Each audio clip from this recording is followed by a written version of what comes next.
Einstein never quite accepted that there's another energy, that there's two energies. See, Tesla was so brilliant, he accepted electromagnetic energy and scalar energy. There's two energies, hence there's two explanations for the universe. Einstein never quite embraced that concept. Tesla was proficient in both. And this is why Tesla was able to develop 300 instruments.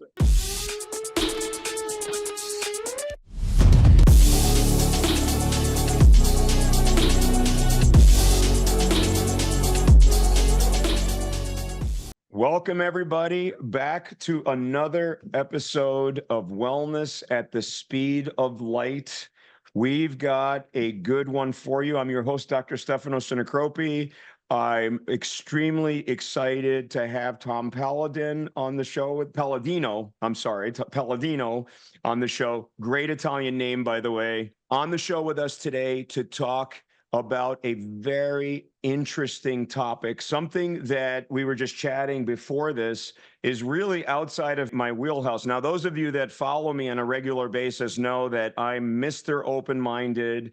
I talk a lot about photobiomodulation therapy and oxygen therapy and healing and meditation and hormones of love and endorphins and all this other stuff. But what if there is an energy that we really can't see that is sort of the invisible hand holding everything together that we can harness and use to hold things together, but also to treat ourselves and to become healthier, happier, and to try to use this as another tool in our toolbox of ways to be well. So welcome to the show, Tom. Really excited to be talking to you today about this. And I'm sure I'm going to learn a ton because this is an area that, again, is way outside of anything I learned. I love the quantum theory. I love that stuff. But as far as using energy for healing, I am as novice can get. So I'm curious, to hear more about you. So first of all, just give us what is scalar energy and how in the heck did these theories kind of come to you and then you use them the way you're using them now? Doctor, thanks for the invite. We're going to speak about scalar energy, which is the primal energy of the universe. If you look at the universe through a telescope, where is all the light coming from? The stars. So we're going to go to the stars, and that's where the source of energy is. All energy originates as scalar energy from the stars. Tesla knew that. Frequently, Tesla would tell his coworkers that he was going to harness the sun and that he had the ability to access the energy of the sun and put it to use for everyday use. Okay. So Tesla said that. I agree. Tesla, the preeminent scientist, by the way, nobody's ever matched him. Nobody comes close to Tesla. He has 300 inventions, at least to his name. Nobody can match that. I can't even count to 300, let alone develop 300 instruments. Okay, so we're going to speak about Tesla energy, scalar energy. This is very real, and Tesla proved it, and I'm reproving the work of Tesla. Now, in order to go upon this path, this new branch of physics, you have to be willing to go it alone. Scalar physics is not taught by academia. Tesla knew it. Tesla tried to inculcate these principles, but the modern day world was not ready 100 years ago. Only now are we catching up to Tesla. So what is my point? There's two energies. Yes, electromagnetic energy is valid. Yes. There's another energy, scalar energy, that is just as real, but we don't recognize it. And one of the reasons we don't recognize it, we're in a sea of scalar energy. It's everywhere, and we don't recognize that. We're in the sea of scalar energy. Why? The stars broadcast this energy. It's omnipresent. And on account of the fact that it's omnipresent, we miss it. I know that sounds like an oxymoron, but that's the case. It somewhat makes sense, and it's going to make sense before we're done with the show. When we talk about scalar, and so why can't we see it? What's the difference between the way that scalar energy oscillates versus what we as scientists, as like electromagnetic energy, we are all, those of us that have gone through all these, rigorous scientific, programs, we get that. But like I told you before, we did this, and I've read a bunch about Tesla, but I wasn't really aware of scalar energy. It's really fascinating because Oprah talks about this, a lot of these gurus talk about it, Deepak Chopra, all these guys, something is holding everything together. For some of us, it's God. For some people, it's the source. For some people, I have no idea what it is, but it's not all falling apart. Why can't we see it? Talk about like the wavelengths, longitudinal versus whatever. And then, and just talk about are you saying that it's the thing that it's the fabric that holds everything together? Yes, scalar energy is the instructions of the universe. Now, keep in mind my earlier comments. The stars broadcast scalar energy. We live in an infinite universe with an infinite number of stars, so that's a lot of energy. That's an infinite amount of scalar energy. I'm going to show the audience a time-lapse photograph of a scalar wave. There's a Tesla coil here. It was photographed. It's a double helix that in composition, in character, that's a scalar wave. Now, that is not a sinusoidal wave. We can't plot that out on an oscilloscope. It's a double helix. And that calls to mind, it should, that our DNA is of a similar configuration. Now, by no accident, the DNA molecule is the same ratio and proportion as a scalar wave. So if anything is held together by scalar energy, it's DNA. If anything receives instruction from scalar energy, it's the DNA, it's our life molecule. So whether you're a biologist, physicist, or just interested in science, this fundament must be attended to. A scalar wave creates and maintains DNA, all genomic form. Scalar energy is the beginning of life. It creates life. It sustains life. That's how important a scalar wave is.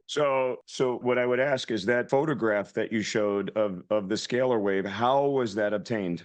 Yeah, time-lapse photography. And just explain time-lapse photography of what exactly, or first of all, how long was the time lapse, and the Tesla coil, how does that all work? So for our audience who has no idea, we got to start at square one. Even the neurosurgeons, all these guys that are watching this, even that, they're like, I don't know what that is. So just give us a little bit more, like we're in, like we're in grade school. There's a Tesla coil inside this configuration. It is surmounted by a copper pyramid. Time lapse is approximately 1 minute. I'm not the photographer, and I caught this on the internet. I'm just fascinated by this photograph because very few people have photographed a standing wave, a scalar wave. Now, obviously, it's invisible, but by way of time lapse photography, you can pick that up. And I think this involves with Kirlian photography also.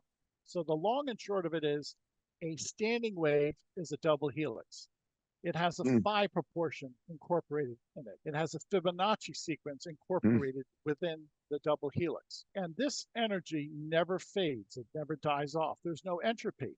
So a scalar wave is eternal. And that is the reason our stars, so to speak, are eternal. We have an eternal universe because this energy, scalar energy, powers the stars. It's a lot to wrap our minds around. Now, remember, we're all human. And so there's certain concepts that humans are not good at. So we have trouble, like when we say words like eternity, infinity, or the flip side, which is non-existence.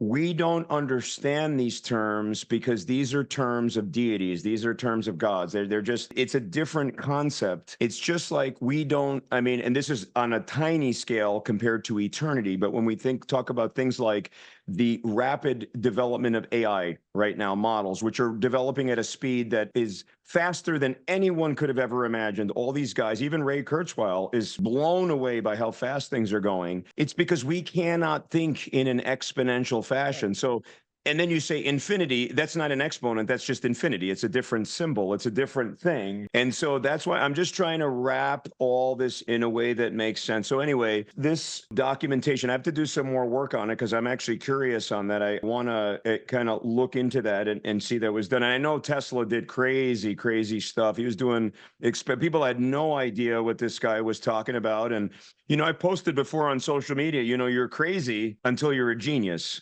Right. So you got to go through all these other stuff. So anyway, we'll do some more work on that. Just going back to the scalar energy principle about holding things together. When I walk in a room, we're going to get to quantum theory next before we get into healing and patience and all that stuff. So when we walk into a room and I'm vibrating at a certain frequency, right? A certain positive frequency, those waves are those wavelengths. So if I come in, I'm all happy, I'm fired up, and then I start having a conversation with you, we can prove by looking at quantitative EEGs and other things that our brain waves are syncing. It's fascinating. And that's why it's like the way we treat other people, the way we behave, all that stuff, it affects everything else.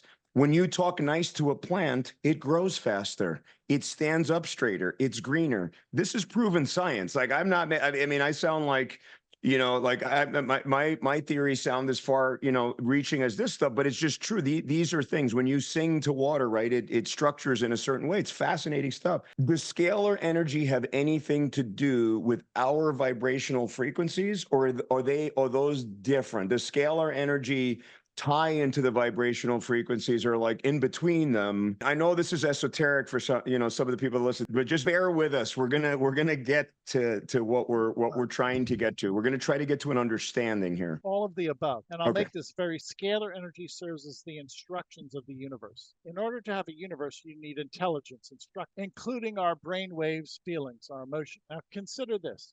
When you think, a thought transcends time and space. Now, where does the thought come from? And what sustains the thought? A brain wave is a scalar wave. A brain wave is a scalar wave. And this is why we can think. How is it that we can think in the first place? Well, we have to receive some intelligence to allow us to think, which are scalar waves, scalar intelligence. So how common is this? The way we think, the way we feel, that's dictated by scalar energy. And what we broadcast to others, and when we're in sync with others, our brain waves, if we have a mutual conversation, our brain waves will mesh or in some way substantiate or shows some type of harmonic conversions, call it what you will. And when we're in love, that is likewise an expression of a scalar wave.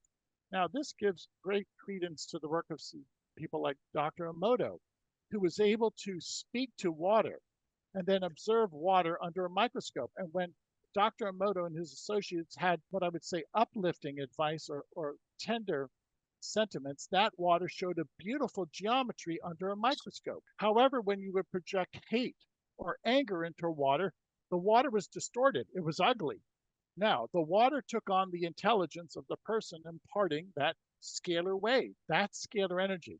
Everybody's a scalar energy expert because everybody has a mind and a heart. And it's interesting, as we talked about just for a second before we got on this, I am a big fan of Joe Dispenza. I'm actually hoping to get him on my show. I followed him for a long time. I'm a very big believer in meditation and all of the amazing things. He talks about things like heart-brain coherence. Same thing. It's like when your heart and your brain are basically vibrating at the same intensity, this kind of stuff. And without question, what Dr. Joe has been able to do is he's taken meditation and made it more of a science by showing and proving brainwave changes in actual physical health. People that have had significant medical conditions, completely reversing them. This is documented, though. This isn't like the people are saying it or like, no one's corroborating it. I mean, this is really hardcore science. I'm a big Joe Dispenza fan.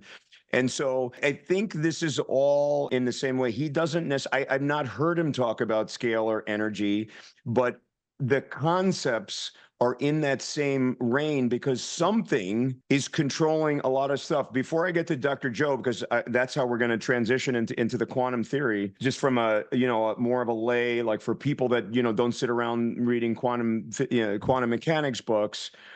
From what's always fascinated me, and I just remember this from when I was in college, and one of my professors was talking about it. It's interesting, and I want to hear your thoughts on it. Albert Einstein, another obviously brilliant mind, right? Everyone, E equals MC squared, whatever, and so much more, right? He's in that, if you want to put somebody in the Tesla category, you might want to put Einstein in there. But at the end of his life, he concluded that it is not possible that there's no God. Okay. And by God, he didn't mean like the God of the whatever. I mean, obviously he was from a Jewish family, but he didn't necessarily mean that God, just a God, something that holds everything together. He's like, with all the science he did, with all he said, all of this except, but nothing is holding all that together. That's great. We can explain this, we can explain this, we can explain that. But without an intelligence, it would just rip apart. There's nothing holding anything together. It's complete chaos. Do you think Yes. that was he referring to kind of scalar energy as part of that thing that's holding everything together? I'm trying to put it in a way that people can kind of wrap their minds around as we talk about these great minds and how they believe in it. I mean, I'd rather use Einstein's example than Oprah. Yeah, Oprah, a little over the top. I love Oprah. I'd love to have Oprah one day and talk to Oprah. That'd be amazing. But what do you think? Is he like getting to like scalar energy? Yes. Frankly, it purportedly Einstein was asked, what is it like to be so smart, to be the smartest man in the world? And good for Einstein, he deferred and said, you'd have to ask Tesla. Now, I don't know if there's truth to that story, but if there is, it shows humility on Einstein's part. So what's the point? Einstein never quite accepted that there's another energy, that there's two energies. See, Tesla was so brilliant, he accepted electromagnetic energy and scalar energy. There's two energies, hence there's two explanations for the universe. Einstein never quite embraced that concept. Tesla was proficient in both. And this is why Tesla was able to develop 300 instruments and achieve so many things that other scientists have never been able. Tesla's unparalleled. Why? He understood that there was another energy and that you just cannot explain the universe by electricity and magnetism. Okay. And sadly, today, and I'm not faulting everybody, but I'll be quite blunt, academia has to wake up and start accepting that there's two energies. Okay, so to your point, scalar energy is the instructions of the universe. Okay, let's say you're an architect. Before you build anything, you have plans, you have instructions, you have blueprints. Okay, no architect in their right mind would just say, okay, go out and build an office building. No, you need instructions. And as long as those instructions are perfect, the building is perfect. Now, as an aside, let's say the architect forgot to put in a wall. Well, after the fact, you'd have to put a wall in the building because the architect left them out of the architectural plans. I'd say, and I believe in God, God's architectural plans are perfect. And this is why the stars are perfect buildings or perfect structures, so to speak, why the planets are perfect, why everything is perfect, because the architectural plans are perfect. We need instructions for a universe. What are the instructions? It's intelligence, scalar intelligence. It's interesting because, a lot of theories are far-fetched, way far-fetched, right? This, for some of our audience members, this isn't like we're trying to talk to them about light therapy. And here we are, going past quantum physics almost. However, a lot of these theories eventually start becoming more accepted, right? There was a time where the earth was the center of the universe. That time has come. People were executed by saying that we revolved around the sun, right? We know a lot of these things. And so for our audience that is having a hard time, that's just trying to understand this, just kind of think about when you look at things that are so perfect. You talk about the Fibonacci sequence, right? Like you can see the Fibonacci sequence in so many things, like the way that the things are curled, and just looking at animals and plants and just geometric shapes of things. It's just so perfect. And that's the Einstein question. That's the question of so many of all of us. If people really sit around and think, like, what is holding all this together? It's either totally random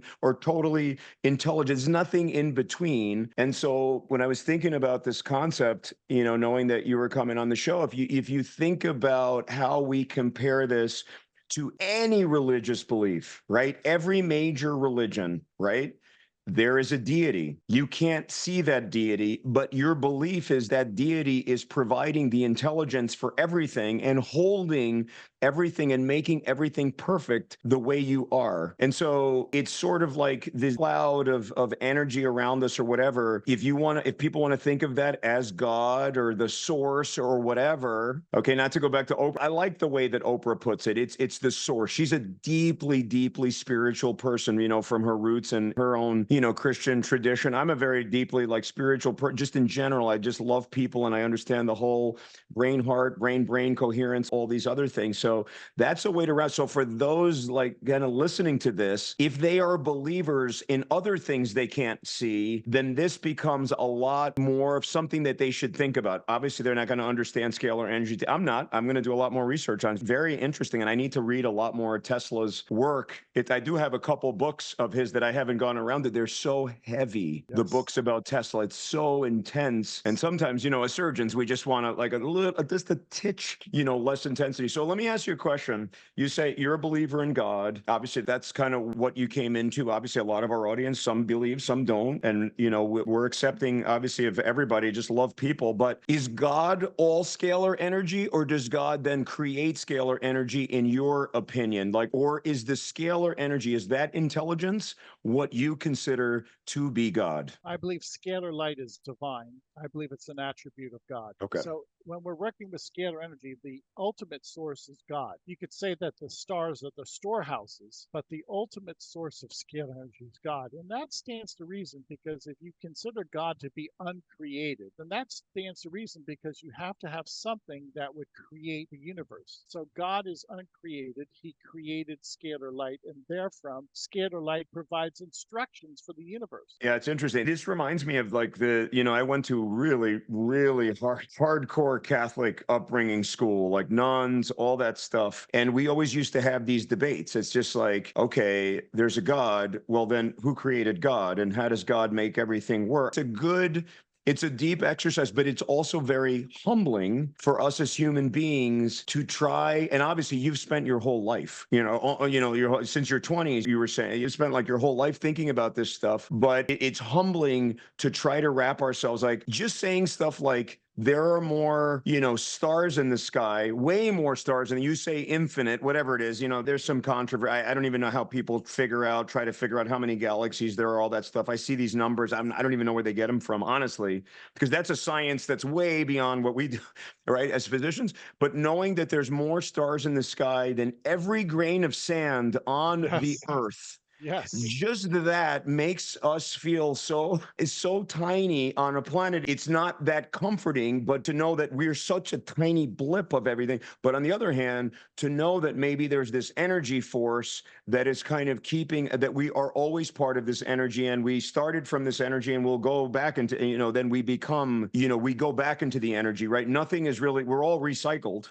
into something, Yes. and it's just energy, right? We're all just, now we're going to get into the quantum stuff. Yeah, So one of the things, and we're not going to get that far down into quantum mechanics. I know you've studied quantum mechanics. I've watched some of your other stuff. Our audience, I don't know what these guys are talking about. Let's talk about something else. But one of the things that I like, going back to Dr. Joe, who, for the audience members that haven't heard him, I encourage you really to look at his stuff. He really is a game changer in the kind of the world of meditation and some of this quantum kind of ideas. But when you look, for example, an electron going around the proton and the neutron, we always thought of it more in like that old school model where it's just going around, right, in a circle. In the quantum theory, it's a probability cloud, right? It could be anywhere in there. But now the interesting thing, which I still get goosebumps from remembering when I first read it from Dr. Joe, was that when he just said, let's think about how we can shape our own world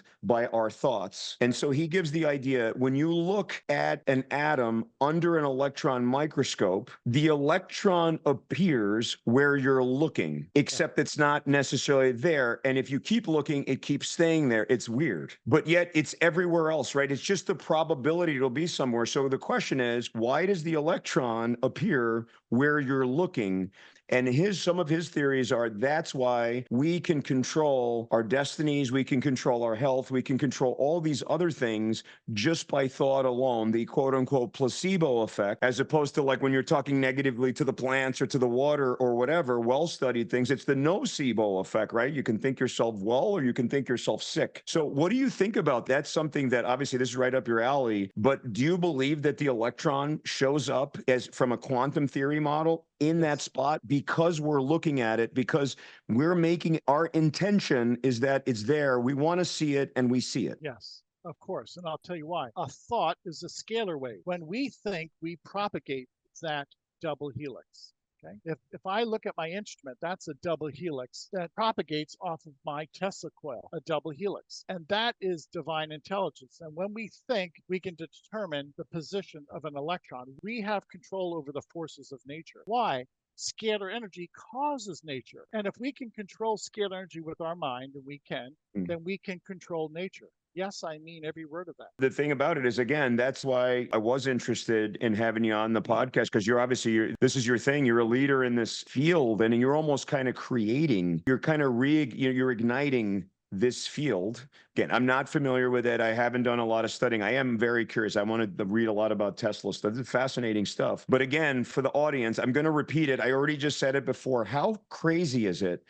If you just have a cloud, you have a center, you have the proton in the center, and this thing going around it, and it could be anywhere at any time. And from a probabilistic standpoint, the probability of it being right where you're looking is tiny. But yet, every time you look there, it's there. It's right there. And so somehow, with our intentions, we are making it appear there. And then, so that's the micro level. And then as you expand from that, that is why the theory is that when we are in positive states, when we are harnessing, the thing, whether through very deep meditation or breath work, or just being in nature, being in positive moods, being in areas where there's good aura, whatever people want to call it, people use different things. That's why we feel better. We heal ourselves. Our skin looks better. People that have disease improve. There are documented cases. Again, this is not medical advice, anything I say on this program. You have to come see me as a doctor. Probably not going to be talking much about scalar energy, but there are a lot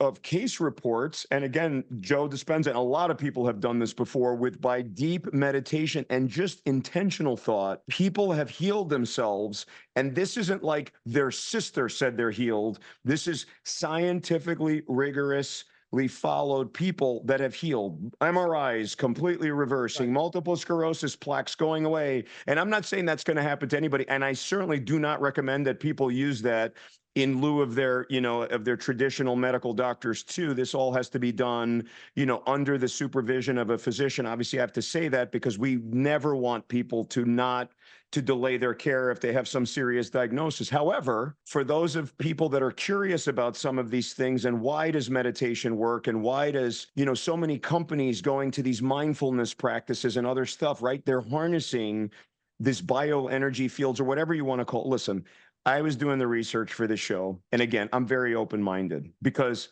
I'm a human being. And if I'm not open-minded, that's a level of arrogance that goes beyond, we don't know. Okay. So anybody that wants to challenge, they could challenge me.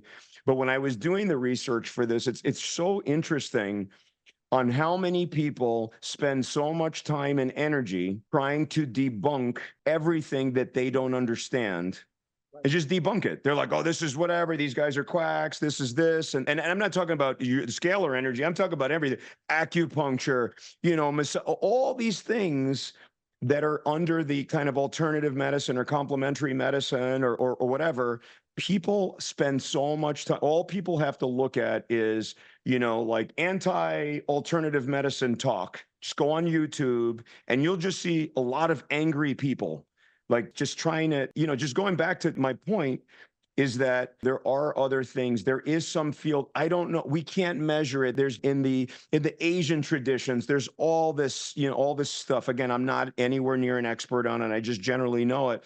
We can't really measure the biofield. We can't get out the wand from Ghostbusters. Yes. Like we can't, like I can't go, like if you send me some scalar energy, I can't like wand myself and figure out if it actually worked.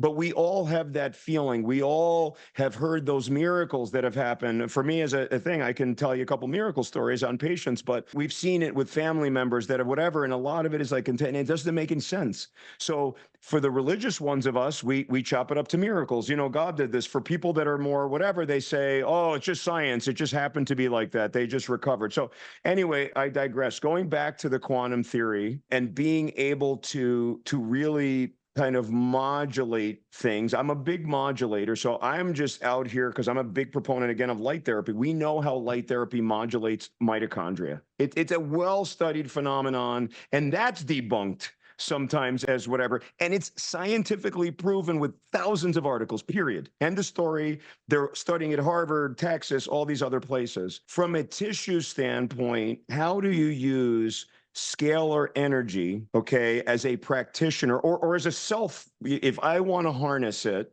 for myself, let's say, other than whatever, how does it work? What's the science behind how this energy can be used to then modulate either at the atomic level, cellular level, mitochondria, whatever you want to say? Give me some science behind how it works. Here's the science. Remember, we'll go back to your consideration how you could think, and wherever you think or concentrate, that is where the electron will appear. That's where you can at least view the electron. Yeah. So your intention, which is a scalar wave, your thought is a scalar wave. Now, when I work with this instrument, I likewise can work with the intention. I'm going to hold up a photograph of the Epstein-Barr virus. If I place the Epstein-Barr virus in the instrument now is concentrating on the Epstein-Barr virus, not on an electron, but on the Epstein-Barr virus. And so the instrument then will locate the Epstein-Barr virus, just as we can locate an electron. Through what? Through intelligence, through instructions. So this instrument does not, if you will, identify an electron, it identifies the Epstein-Barr virus. And the instrument then can be told to bring the Epstein-Barr virus to a state of energetic chaos. So if Epstein-Barr exists as some type of intelligence, it's organized, I disorganize Epstein-Barr. I bring it to a state of chaos. The Epstein-Barr virus then ceases to exist. Okay, we're going to have to work through this a little bit because it's way, beyond. So my question, so for example, there are people that are working, when you talk about viruses, but especially like some bacteria and cancers and things like that, there are people that purport, I say purport because again, I'm not in the labs, I haven't interviewed them, I haven't had them on my show, I don't know that just vibrational medicine, another form of medicine that is growing, by just vibrating at a certain frequency. This is different than scalar energy. This is because you can measure this, that they can create chaos in things like that. So I've seen, you can look up TED Talks where you can actually see bacteria exploding under certain vibrational energies. And the thought is that that vibrational energy can then attack the bacteria. And in the future, with things like resistant E. coli and all these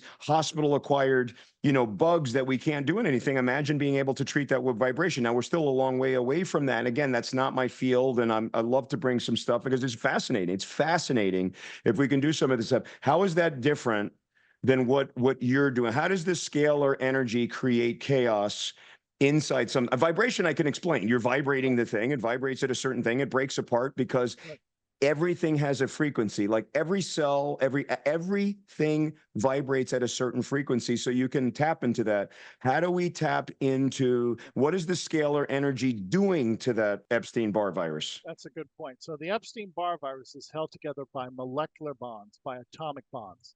That's intelligence. For instance, if this is a covalent bond, scalar energy is responsible for the intelligence of the covalent bond. If I tell that covalent bond to negate or break apart, then it will do so. And the result is we break down the composition. We negate the molecular bonds of Epstein-Barr. It's that simple. So, okay, so now I get it. And again, it's a theory. All right, I'm trying to wrap my mind around it. How then do you how do you direct it at one thing? Like, for example, if I wanted to go big, I would take one of your Tesla coils, make it the size of the Empire State Building, send it out and cure every single person of EBV, right? Because then you just say, my intention is for the world to be cured of everything. And while we're at it, let's do HIV, let's eradicate COVID, let's get rid of everything and whatever. So how do you then direct it directly to a human? Like, say that you wanted to do it to yourself. Like, how do you direct it to yourself? Is it your thoughts that are then that are aiming the beam, so to speak? Okay, so when I'm working with this instrument, now consider scalar physics. When I work with people, they submit a photograph to me. I work on their photograph, which is a force field, an energy field. So scalar energy is instructions, and there are instructions on a person's photograph. So my photograph receives the instructions. This proves quantum entanglement. I don't work with the physical Tom. I work with my energetic Tom on a photograph because a photograph is my copy, my bilocated version. How, explain to the audience how a photograph, you know, can have the, listen, people have been doing this from the beginning of time, right? I also, I mean, listen, we grew up around stuff. I had friends, like, you know, people believe stuff like, for example, you have a loved one that passes and they had a favorite pen, and now I carry that favorite pen. There are people that really believe that there is an essence of that person in that pen. And again, it's not something that I can refer to a scientific study. I can just tell you that people deeply believe this stuff. And some of the people that believe this stuff are some of the most hardcore, you know, doctors I know, like lawyers, all these other things. I mean, they like, some of them have like blankets from like their grandma that passed when they were 6, like all this stuff. And they deeply believe if they were to lose that, like it would ruin them. Like they would be devastated. And it's just very interesting. There's something about what you're saying that kind of makes sense, but there's something that completely I don't get. Explain to me how a photograph, if I send you a photograph of myself, why does that I didn't even take? Okay. My wife takes a photograph of me. She sends it to you. She says, my husband's nuts. Please fix his brain. Get your Tesla thing to send him some great brain energy so he stops, spouting out all the stuff. How does that? Tell me how the photograph has anything. Yeah, Tell me how it's anything. let's use this analogy. We're having a conversation through our computers. Now, doctor, you're not in my computer and I'm not in your computer. It's our image. So if we can have a conversation through a computer, then I can have a conversation through a photograph. Scalar physics is different than electromagnetic physics. Scalar physics recognizes a signature on everything, including a photograph of a person. So if I took my photograph or the photograph of 50 people, everybody has an energetic blueprint. And that's what I access. I never work with flesh and blood. I work with what people might call the force field or the aura, which is at a higher level. Now, those of you who are in the medical profession, God bless you, I don't work at the biological level. I work at the level of cause or information. I work at the information field. Every photograph has an information force field. That's where I work, on a force field level. You know what? That's a really good answer, because I didn't know how you were going to answer, but that's a really good answer. And the reason it's a good answer is because it's true. And you really got me thinking, because I'm looking at you right now, but I'm not looking at you. It's my screen's representation of you. Right. You're doing some stuff. It's being translated, but it's not like you're not here. But I mean, I have your energy. And interestingly, like what I said before, if we were to measure our brain waves, we probably are vibing at a very similar frequency right now, because we're having this conversation and trying to like really work through a very difficult topic. Not because it's difficult. Well, actually, I'm going to take that back. It's very difficult. It's difficult in many ways. It's difficult from a philosophical standpoint. It's also difficult from a scientific standpoint, because it hasn't been proven yet as far as the actual proving scalar energy. And maybe it will. And, to be honest with you, maybe AI will help us, right? Because when AI's brain is 100 times more powerful, they're going to be a lot closer to the data than we will. So maybe we can use them to figure out some. So that was a great answer. You got me thinking. Now I'm like, who am I talking to? I mean, I could just be talking to some like recording. I mean, you could be an AI. I don't even know if it's you. You're right. And That, it's very interesting. That is an interesting point. Thanks. That is some food for thought. That's an interesting. So you made a good point. You're not working necessarily with the biological tissue. So that gets you out of that hard question, is like, what is it actually doing, necessarily to the biological? But you are working, like, let's say with an Epstein-Barr virus, or I'm sure you work with some COVID people during COVID, that kind of stuff. You're still working on something that is living. Right? You're still attacking something that is living. Is there a way to quantify? I'm sure you have all kinds of anecdotal, stuff. And I do want to ask you some anecdotal stuff, because fascinating. People want to know that. It's cool. Maybe I'll have one of your, somebody that you've treated come on the show too. It's fascinating. How does that energy, you're translating it, like, then how does it, what's the connection between the photograph? So what do? You take the photograph of the person, the photograph of, let's say, Epstein-Barr virus, or a MRI of their brain showing brain lesions because they've got multiple sclerosis, and then you put it, you set, now does the machine set its own intention, or do you set the intention for the coils? There's no human action. That's a good point. So I would actually place the photograph of the Epstein-Barr virus inside the instrument with my photograph. So the two speak to one another, or they communicate, or they share information. If I have the disease signature of Epstein-Barr, it will be located on my force field. It's all energy. And that energy of Epstein-Barr, the disease signature, will be eradicated or brought to a state of chaos. So going back to the electron model, where you could pinpoint the position of an electron, scalar energy in similar fashion uses its brain, its intelligence, to find Epstein-Barr in my electron field, so to speak, and not only identify the signature disease, but negate the disease signature of Epstein-Barr. So now, again, I'm a scientist. So you put those two pictures together next to the machine. How does the machine know that you're trying to tell it, or the universe? How does anything know that you're trying to say? How does it not just say, well, oh, that's nice. Here's Epstein-Barr and here's a dude. Like, I don't care. What is that? What does one thing have to do with another thing? That's the inbuilt intelligence. When I place this Epstein-Barr virus in the instrument, automatically, by way of this divine intelligence, this is considered to be foreign, a foreign invader. And the energy will look for that and negate the force field, bring that to a state of chaos. Now, isn't that wonderful? When I work with microbes, nothing can go wrong. First of all, there's no human input, there's no human reasoning. The instrument does all the work, there's no human action. And the interpretation is by way of a photograph, which has an energy field attached to it. My work is mistake-proof, doctor. My work is flawless, not because of me, but because I follow the laws of science.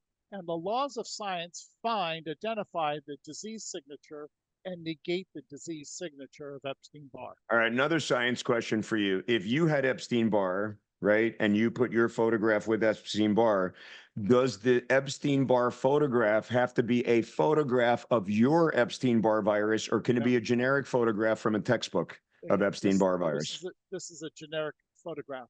I got this off of Wikipedia. So that's brilliant. A good question. Because it has that commonality. The Epstein-Barr virus has certain genomic forms, certain genomic patterns, and provided I can photograph the genome, okay, then I can, or if you will, target the genome and bring it to a state of chaos. That's exactly what happens. I believe I'm negating the hydrogen bonds of a virus. Listen, a lot of this sounds very far-fetched, you know, to somebody that's not aware of it. But just understanding, again, I'm very open-minded because I've seen amazing things happen, and I have done a lot of research, like with Joe's work and some other people, seeing like these incredible things happen. A lot of it is just self-healing, but self-healing in people that were told that's not possible. You can't do anything about that, and then they're healed. And so this is not, you know, that far out there. Obviously, there's questions. Let's go to the Tesla coil. Tell us, how does the Tesla coil harness the scalar energy? Yeah. This is really, really important. So that could be like a slinky, and you could just say, oh yeah, this slinky, right? Honestly, like, think about it. However, I mean, obviously, you know, but it's right. It's true. Like, I could just say, oh yeah, this speaker here, yeah, I'm harnessing your energy and I'm going to heal you. And it's just true. But, and the reason I'm saying all this is because I want to get it in a coherent way so that people, and by the way, your answers to the questions are awesome. Like, really, like, I'm thinking like, I'm going to ask you something and you're going to be, I don't know. But they're really good. I mean, some of these answers are making a lot of sense, and that's great. So how does that Tesla coil generate energy? You got quite the contraption back there. I feel like I'm watching one of those movies on Tesla because it looks like a little miniature, you know, like one of his Tesla invention devices back there. This is a Tesla instrument, or a scalar energy instrument. Now, notably, there's no moving part. So it's not a motor. The energy, the kinetic energy is from the stars. No moving parts. So what's the point?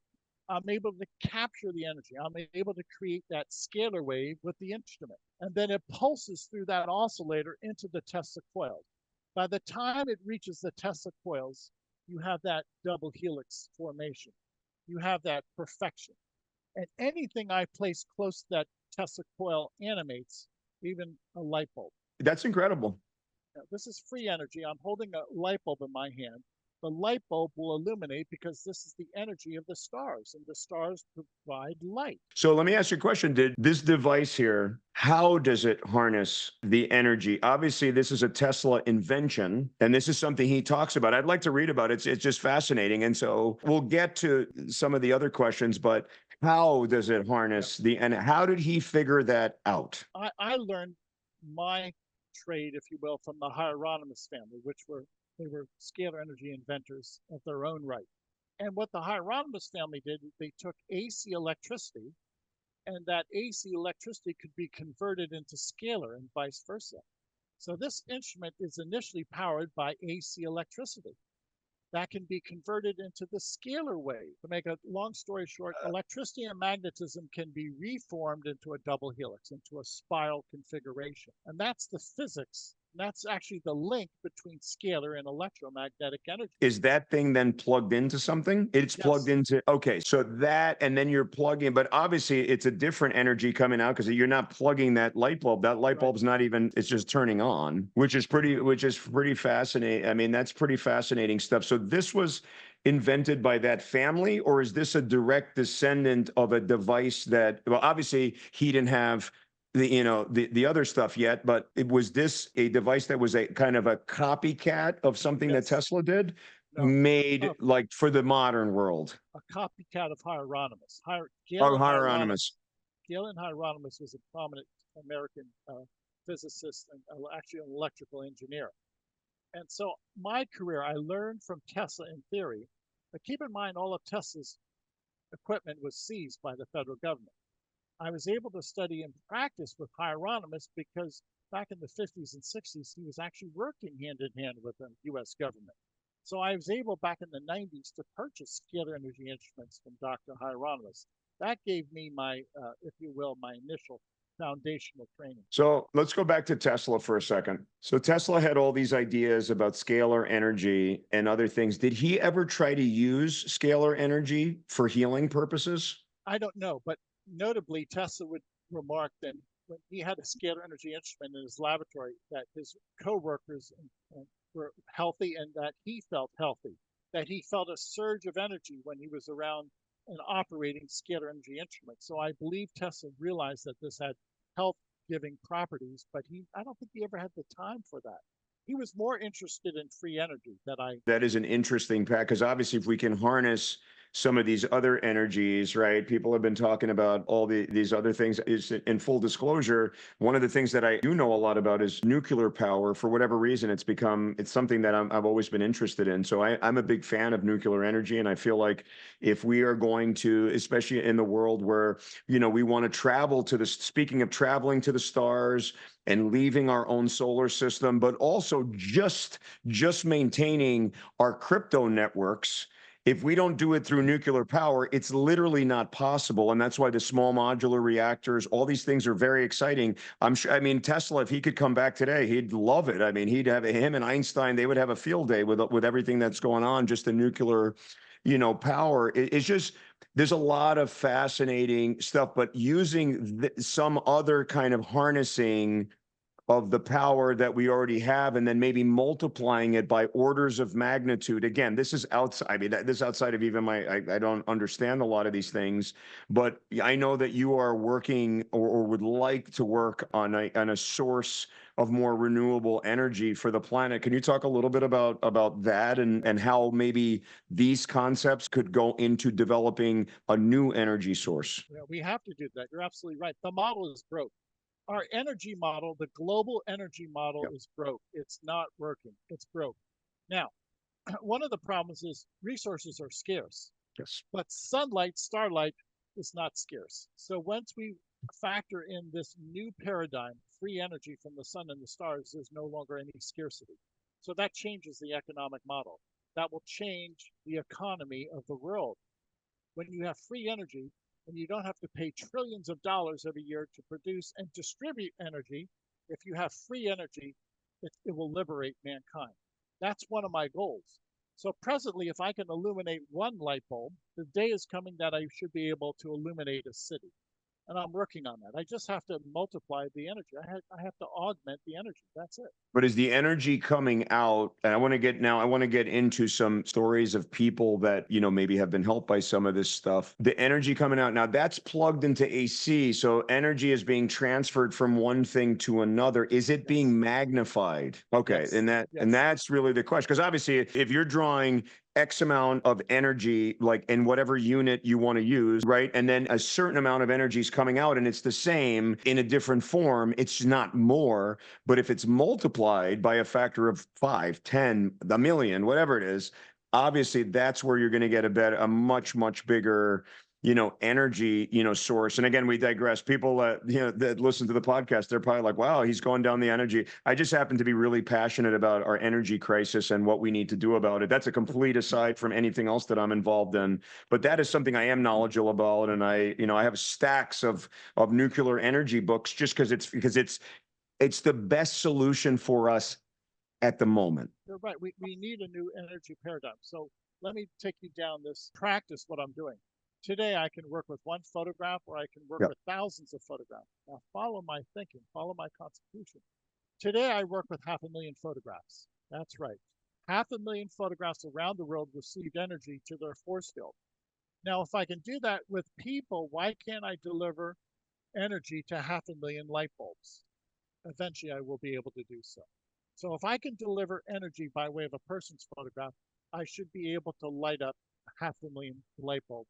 I wish you the best. That's something that's necessary. I'd have to do a lot more work. I'll get back to you in 5 years when I study enough to figure out how you are going to do that or how it's theoretically possible. But I generally get people have talked about these perpetual energy sources and free energy for a long time, right? Fission. Right. Nuclear fission is one thing, but the other kind of fission they're looking at, right, where it's perpetual and then it's free. Then energy is free for. Now, I will tell you, free energy for the whole world. Again, I'm digressing. I'm interested in more topics than just medicine and wellness, but free energy for the whole world is probably going to collapse a lot of government. So I think that not only are we going to have good benefits, but we are also going to have a lot of wars precipitated by the fact that certain countries don't have the power because they can hold energy. It's going to be just fast. I don't want to say amazing because obviously whatever, but it's really going to be fascinating.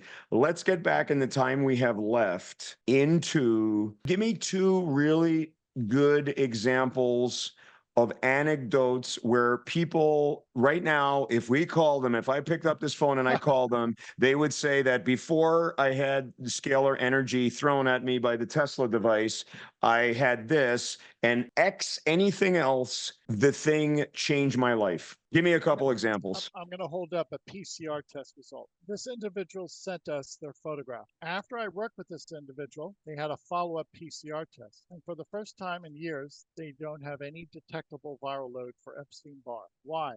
Because scalar energy can source out the energy of Epstein-Barr and negate the energy field of Epstein-Barr. And the result, that's anecdotal, but that's one of our results. Of course, of course. Next, I'm working with a clinic in India. We've worked with over 5,000 people at the Om Prakash HIV clinic. 5,000 people who at one time had HIV. This is a photograph from the clinic in Delhi, India. At one time, everybody in that photograph was HIV positive. After working with these people and, if you will, downloading or communicating the energy of HIV to each person. These folks, everybody is asymptomatic. They don't have any symptoms of HIV virus anymore. None of them. And I've worked with 5,000 people in India. This is one of the test results from India. No viral load for HIV after being positive for years. I mean, that's pretty powerful anecdotal stuff. Let me ask you a question. If you're working with 5,000 people, and I know there's limitations. Trust me, we're looking at different other modalities. It's hard to do this stuff. But if you had a population of 5,000 people, I know the answer before I even ask it, but why not just get all their titers before and all of them after and put it into a big study and like publish it? because that leads so much more credence. It doesn't mean that people are going to believe you. I'm not saying they're going to believe you, but at least it's in whatever. And not only that, good luck getting that published in a journal. Because I know, like I said, that there are things that are so well studied that the big journals don't want anything to do with it. They won't do it because of whoever's funding them or whatever. We get into a whole other discussion about that. But why not have done a study and written this up and try to submit it to anything, even to like literally a spiritual, whatever, anything where you start documenting this stuff so that there is more science. I want to say like science behind it or some data so that more people start to kind of buy into, some of the things that you're trying to talk about here. I agree. There are a few impediments. Number one, I'm not in the medical field. I don't have access to a clinic. I work privately in a laboratory. Number two, when I work with groups around the world, I have to do what the group wants to do. And some of these people do not want to be mentioned by name. So the people who send me their PCR tests, they are to remain anonymous. Of course, of course. Okay. Now, number three, I lack the funding. I lack the labor force. I've never been to India. To run even a simple double-blind test or clinical trial, Yep. be $500,000, $1 million. I don't have the resources. So those are not excuses. That's my listen. I talk to people now all over the country, and have some coming up from even outside the country, some really world-renowned scientists. And guess what their biggest complaint is, especially when it's not mainstream, either procedural or pharmaceutical. They're like, we cannot get money for this stuff. I can't tell you how many absolutely brilliant scientists tell me that they submit funding to the NIH for something that so clearly works, and they're just told no. They just get rejected for funding.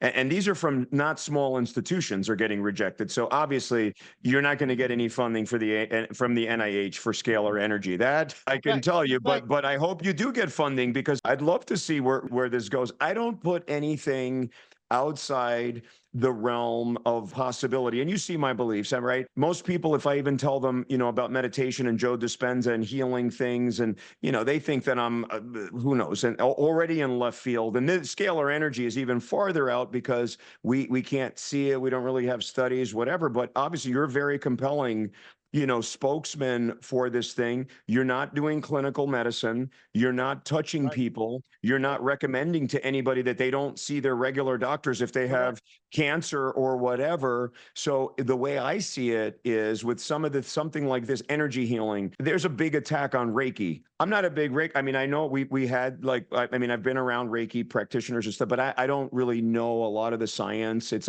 energy. It's energy imparted one way or another. There's all these attacks on it. They're not hurting anybody. Who are they hurting? Sorry to go on this big diatribe. So I think that one of the takeaways is what you're doing. If anything else, the actual stuff you're doing couldn't be safer. Obviously, there's no harm to anybody. There's no harm to anybody. My only concern, and I don't know how you get, and this is the same, this is not for you. I'm not pointing you out. Anything to do with complement, including the stuff that we recommend sometimes in our wellness centers. We're very, very careful to always let people know this is not in any way in substitute of getting proper, medical evaluation if you're not well or you have weight loss or you have rectal, whatever it is.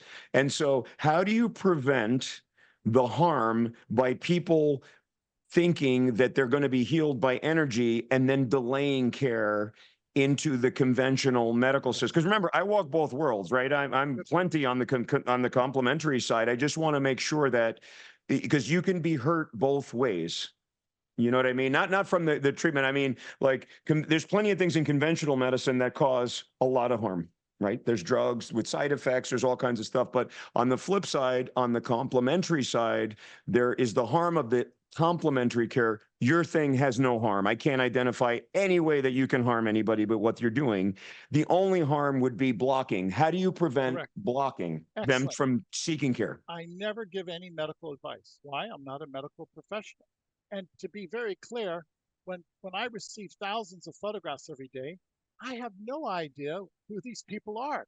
And as a matter of privacy, I tell people, do not tell me about your medical history or your personal history. I don't want to know. Why? Because the energy heals. Scalar energy is all knowing.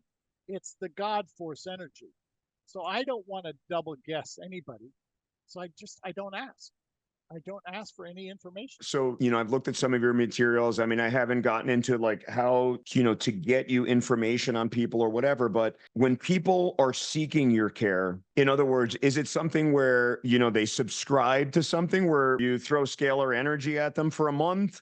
Is it something where it's a one-time, boom, I get hit with a lightning bolt of scalar energy and everything's, how does it work for audience that listening to this and is like, hey, there's no harm. Hit me with some scalar energy. I don't feel, some people are just listening to this because they watch my podcast to look at new ideas. Because honestly, a lot of people are just fresh out of ideas. This is a very different idea. It's a new idea, and I'm just trying to stimulate thought. So how does it work if somebody wants to work with you? Like, how do you recommend it? Like, how does it work? I always insist. I insist. People go to our website. We have 15 days of free sessions. Start with the 15 days of free sessions because I want you to experience this. This is novel. This is new, cutting edge. So I insist everybody start with 15 days of free sessions. And then I tell people, wait and judge after 15 days, how do you feel? Do you think this has benefited you? And then if it has, then you can go on and you can pay month by month. We have no long-term commitments. It's that simple. How much do they, if it's published openly on your website, what do they pay per month? Per month, it's $147 per month. That's a reasonable thing for a complimentary care if they believe in it. So let me ask, so what do people say? Like, okay, so people do this free trial. And again, you have to tell me if it's something's proprietary, don't feel like, pressured, but generally, after 15 days, right? Let's just say I said to somebody, hey, what do you got to lose? Especially somebody that's like that is into Reiki healing or crystals or stuff. That's not stuff I haven't gone down that path. But I listen, I'm not going to name names. And it's surprising. You would think there are people that are so hardcore. If you say anything outside of Western medicine and what they learned in medical school, they will never talk to you again. Like they're not, like we're not friends. And there's other people, they're in very high level positions, usually very successful, are almost revered in their thing, but they do I mean, if you said that there's they believe in voodoo dolls and all this other stuff, and it's all an energy thing, right? It's the same kind of, it's different. I mean, you have a device, whatever. So what are people, if they have this 15 days, if I can talk, if there's people that are very open, that are into these things, they love meditation and love these things, what would they expect in 15 days? If you don't really know what they have, would it just be like, okay, 15 days later, their life is better? Like, what are they looking for in 15 days? Okay, so initially, when people submit their photograph to us, their brain waves are imparted with this energy. So people are happier many times. Their sleep pattern has improved. Many people say they have now an uninterrupted sleep pattern. Some people with insomnia, that's a big deal. Now, others, when you're able to target germs, microbes, they say that their sinus is clear, or that bacterial infection or some type of viral infection that they've had for years, the symptoms diminish. We also have a program in which every day we will take photographs of nutrients and download the nutrient into the person's energy field. So people say that they're no longer as hungry because they're receiving energy of vitamins, not the vitamin, energy of vitamins, and it suppresses their appetite because for some reason they're finally satiated. They're not hungry. So that's our standard program. After 15 days, just about everybody says they feel better. Okay, so now let's get into the biggest criticism of complementary modalities, including, and I'm going to put, and again, acupuncture is a lot more accepted now, but there's all these studies that have been done with what they call sham acupuncture. Okay. I actually do like acupuncture. I've been sending people to acupuncture from when I started, just because one of the hospitals but both of my kids were born at this particular hospital. They had an acupuncture program in a traditional medical center. And so I was exposed to acupuncture at the beginning and my patients really liked it. And that acupuncture center somehow got a lot of their acupuncture paid for by insurance. People really liked it. It was easy to go to. However, as you're probably aware, there's acupuncture sham studies that show patients do much better. You know, you have Reiki healing, you have a lot of these energy things, you have whatever it may be. Even some people say it about meditation, but if you tell me that in 15 days, right, I'm excited, right? I go on the website, I see this thing, I sign up, and 15 days later, now, how much of this might be placebo effect? I get it. Listen, and again, I'm not trying to pick on your stuff. I'm saying this is in general across, and how much placebo effect is there for anything? Like people that get started on any medication, even if it's a medication from Baxter or Pfizer, some of them, the medication really takes 6 weeks to work, but in 2 weeks, they're like, doctor, oh my goodness, I am amazing. And I'm like, well, it takes 6 weeks. You know, it doesn't even work that way. So, and then I'm going to give you so that's kind of the question is, how much of it is real and how much of it placebo, and how do we even know? We don't know, but you always have to factor in placebo. And I cannot rule out placebo. And by the way, placebo is a scalar energy phenomenon. If you think that you're going to feel better, which are brain waves, which are your emotions, then that will have an impact on your physiological health. It will have an impact on your emotional health. So yes, you have to factor in placebo effect. To what extent? Everybody's different. I don't know. No, I mean, and honestly, that's an honest answer. And I think that we need to have, you know, answers like that. And so I'm going to, the good side, and you said part of it, but I want to say this to the audience. The placebo effect is very powerful. And that is why, you know, going back to these gurus of meditation and self-learning and breath work and all this other stuff, in focus, having intentionality and being positive and thinking, I'm going to be healthier, I'm going to be happier, my relationship with my kids are going to be better, my wife, my brother-in-law, whatever, I'm going to do better in school. Those things are the placebo effect. They're very powerful. And I'm repeating other people, but I always repeat to my patients, you literally can think yourself well. Yes. And then there's the nocebo effect. You literally can think yourself sick. It happens all the time. I see it with my patients, and I caution them that they come in, they're going to have surgery. It's clearly they need an operation. The ones that go in and they're so positive, doctor, I can't wait to have this surgery. I just want to get my life back. For the most part, they do a lot better. The ones that come in, it's never going to work. I don't even know. Another doctor told me there's not to do anything, whatever. That is not releasing the chemicals that are going to heal your body or the energy or any. It's very complex. It's complicated. It's a very complicated milieu of stuff that happens that, yeah, we can diagram it. But if we were to diagram every molecular interaction and how that interacts with the energy field, the board would be so big and the writing would be so small, and we wouldn't even know which arrow to connect with what arrow. That's how complex this is. Again, AI might help us to sort this out. But again, like when we say the chemicals of love, like when you're in a good mood, right? You're happy, you're intentional. You wake up in the morning, say, today's going to be the best day of my life. Those chemicals that you're flooding your body with, chemicals of love, very positive, they're helping. Right. So all of that stuff, I love it. So, and okay, so what I want to bring up, like as we close, on my radio show that I recorded this morning, we talked about that. And one of my pet peeves, and hopefully the people that watch this and listen to the radio show, they're going to be like, you repeat the same stuff over. Well, I need to so that people get it. One of my biggest pet peeves is when I see patients that are trying complementary things. So the first thing I ask myself on any complementary treatment is it safe based on knowledge that I have? Because if they're seeing me as a physician, I have to make it. So if they ask me about scalar energy, I'm like, of course it's safe. Like, there is no evidence that there's any danger at all. It's clinically insignificant or zero, whatever.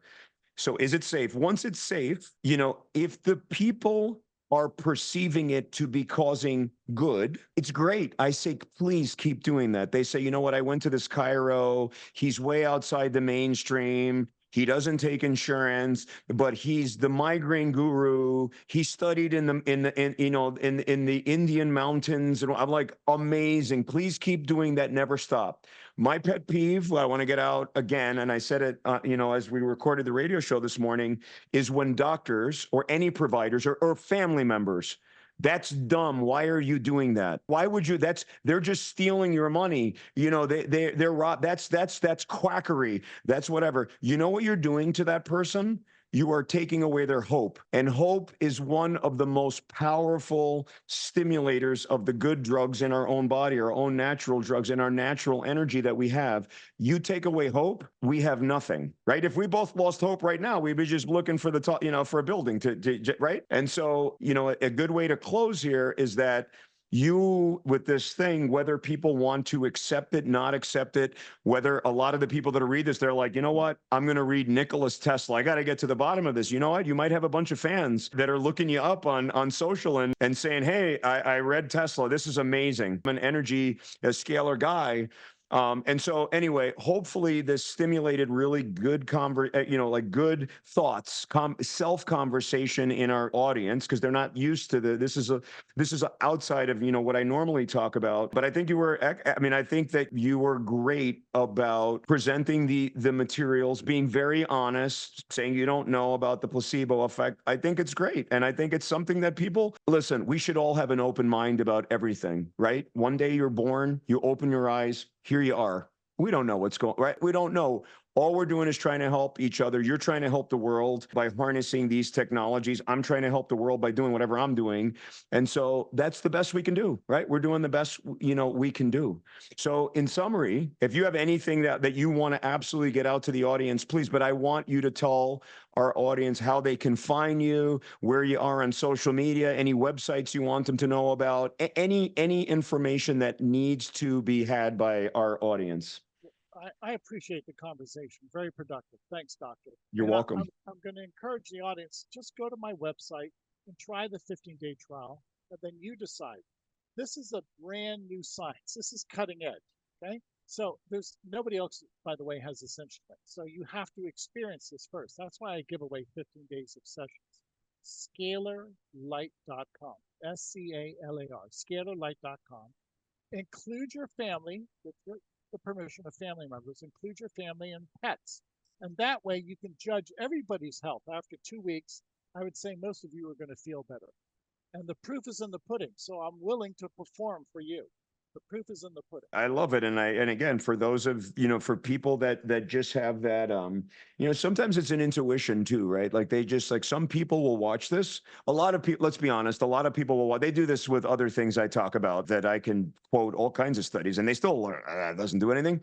But some people are going to be uber skeptical. I'm sure you deal with plenty of that, but there are going to be some people that just intuitively are like, man, that's interesting. Let me take a look at that. What's the harm? What's it going to do? So thanks for this stimulating conversation. I'm really excited to see how people comment, how they look at this. I just think it's wonderful. I can't wait to dive into my Tesla books. That is my homework this weekend. I have this Tesla book and I'm going to read. It's a biography about that, but it's thick. I forgot the author. It's been honestly I have a couple, but it's been on my shelf for quite a long time. And I'm like, oh my God, like this is 2 pages at a time kind of reading, but I'm going to read it now because I have something now to tie it into, because I'm trying to answer a question. It's different if I just want to read the guy's biography because he's interesting. Now I'm like, I want to know what he says about this other energy field, and maybe I can tie into it, myself. So thanks for being on the show.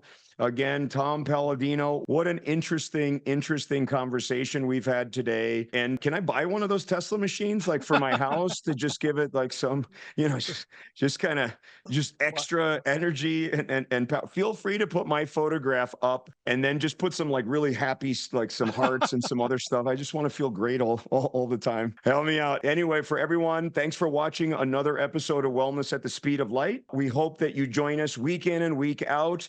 Let us know in the comments what you thought about this episode, and we'll see you next time.